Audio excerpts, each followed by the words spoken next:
बिस्मिल्लाहिर्रहमानिर्रहीम। Supreme court में आज बहुत बड़ी डेवलपमेंट हुई। जो इलेक्शन से मुतालिक केस था, उस केस को सुनने वाला बेंच जो है वो टूट गया। बेंच टूटने से मुराद ये है कि वो तहलील हो गया। उसके एक फाजिल रुकन जो थे जस्टिस अमीनुद्दीन, उन्होंने माजरत कर ली है केस सुनने से, और ऐसी सूरत हाल में यही कहा जाता है कि बेंच टूट गया। और फिर जब नया बेंच तश्कील दिया जाता है तो फिर वो आगे समाज जो है वो मामला आगे बढ़ता है।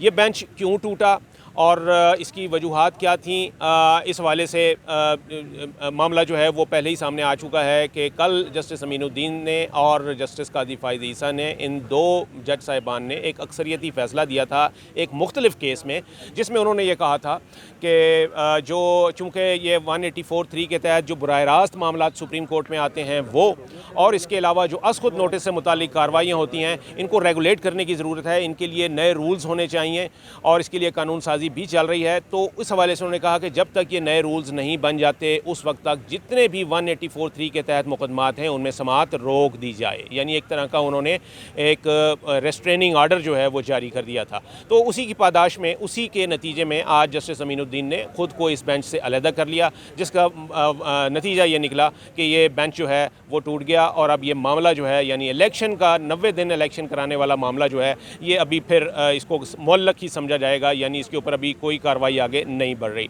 इसके ऊपर हम अपने जो हमारी टीम है उनसे हम राय जानेंगे।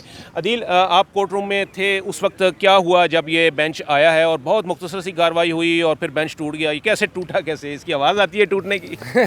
आवाज़ तो आती नहीं है लेकिन गूंज बड़ी होती है इसकी, जो काफ़ी देर तक सुनाई देती है। हुआ यह है कि जस्टिस काजी फाइज़ ईसा का जो कल का फ़ैसला आया है, उसके बाद ये बहस हो रही थी और कल से ही मुख्तलिफ लोग ये राय दे रहे थे कि बेंच जो है अब उसका कानूनी जवाज़ बनता नहीं है, क्योंकि अब चूँकि एक जो आथर जज हैं जस्टिस अमीनुद्दीन, आथर जज इस तरह के, उन्होंने वो भी सिग्नेटरी हैं जस्टिस काजी फाइज़ ईसा के उस फैसले के, उन्होंने ये कह दिया है कि जो आज खुद नोटिस या फिर 184(3) के तहत मफाद आमा के जितने भी मुकदमात हैं उन पर कार्रवाई को रोका जाए।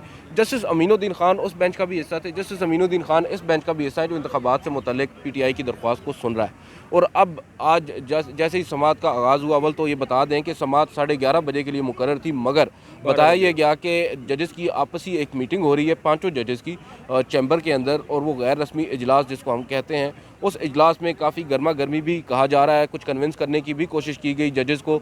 मगर जब बेंच आया 12:03 या 4 मिनट पर, तो चीफ जस्टिस ऑफ पाकिस्तान ने ये कहा कि फाजिल जज जस्टिस अमीनुद्दीन खान कुछ कहना चाहते हैं, कुछ स्टेटमेंट देना चाहते हैं। तो जस्टिस अमीनुद्दीन खान ने, मतलब ये समझा जाए कि ये पहले से तय था, उन्होंने कॉन्फिडेंस में लिया हुआ था अपने बाकी वो जो मीटिंग हुई है इसी वजह से, वो उसके अंदर यही बातें हुई थी जो हमने उससे कबल थोड़ी देर पहले ये बात भी की थी। बहरहाल जस्टिस अमीनुद्दीन खान ने बड़ी मुख्तसर सी बात की। उन्होंने कहा कि क्योंकि अदालती एक फ़ैसला आ चुका है और उस अदालती फ़ैसले की रोशनी में, उसके बावजूद ये जो बेंच है ये अभी भी समाअत को जारी रखे हुए है, लिहाजा मैं बतौर मेंबर इस बेंच से रिक्यूज़ करता हूँ, अलग होता हूँ। और फिर बेंच अलग हो गया, टूट गया, और उसके बाद जो जजेस हैं वो उठ कर चले गए। एक और अब दिलचस्प जो सूरत हाल बनती जा रही है वो ये है कि क्या बेंच दोबारा तश्कील पाएगा और कब पाएगा, और अगर दोबारा बेंच तश्कील पाएगा तो क्या पहले वो इसी मामले को इस मामले पर समाअत करेगा, या फिर जो फैसला जस्टिस काजी फाइज़ ईसा और जस्टिस अमीनुद्दीन खान ने दिया है उसको ओवरटर्न करेगा। क्योंकि उस फैसले के होते हुए, बेशक वो 2 मेंबर बेंच का फैसला है, मगर वो सुप्रीम कोर्ट का ऑर्डर है, जुडिशल ऑर्डर है।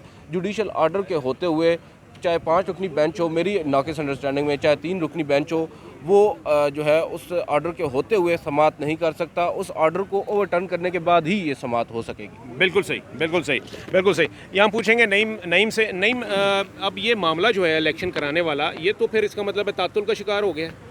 जी बिल्कुल, शुक्रिया कामरान साहब। अब इस फैसले के बाद, आज की जो डेवलपमेंट है उसके बाद, तो यही लग रहा है कि अब ये फैसला जो इलेक्शन करवाने वाला मामला है वो अब खटाई में पड़ गया। और यही लग रहा है कि 8 अक्टूबर को भी अगर हो जाता है, 8 अक्टूबर को भी अगर इलेक्शन हो जाते हैं तो मेरा ख्याल है कि उसको गनीमत समझा जाए। अदरवाइज़ अगर 8 अक्टूबर के हवाले से भी कल को या महीने बाद या 2 माह बाद यही एक्सक्यूज़ पेश की जाती हैं कि जी सिक्योरिटी के मसाइल हैं, हमारे पास फंड्स नहीं है, तो फिर कोई क्या कर लेगा? गारंटी कोई नहीं है। गारंटी कोई नहीं है। तो अब आज की डेवलपमेंट के बाद हम कह सकते हैं कि इलेक्शन जो KPK और पंजाब में होना थे वो अब खटाई में पड़ गए हैं, अब लिंगर ऑन हो जाएंगे। ठीक ठीक ठीक।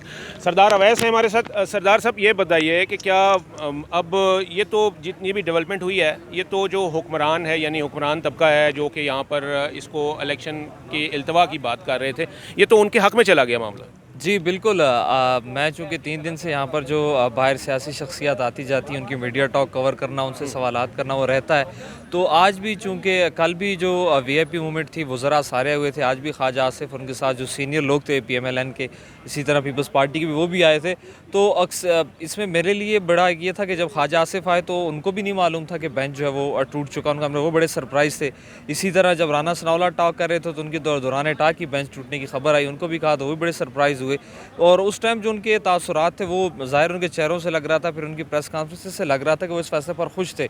जबकि मुकाबले में जो PTI की भी आज सीनियर क़यादत शाह महमूद कुरैशी, असद उमर सब आए हुए थे और उन्होंने वापसी जाते हुए कोई टॉक नहीं की, मीडिया को भी से भी उन्होंने कोई बात नहीं की। मतलब मायूसी हुई और जो है बिल्कुल उन्होंने पतली गली पकड़ी और निकल गए। और ज़ाहिर है जो हुकूमत का आज का जो हमें नज़र आ रहा था, उनकी टॉक्स थी, प्रेस कॉन्फ्रेंस, उनकी जो बॉडी लैंग्वेज थी, इस फैसले से खुश थे कि जी बेंच टूट गया और इलेक्शन मज़ीद इल्तवा का शिकार हो गए। बिल्कुल ठीक, बिल्कुल ठीक। ये सही बात है कि आज की जो डेवलपमेंट हुई है, ये देखा जाए तो हुकूमत की जीत है इसमें, चाहे वो वक्ती तौर पे ही कहा जाएगा, लेकिन ये हुकूमत की जीत है क्योंकि हुकूमत अभी नहीं चाह रही इंतखाबात का इनकाद।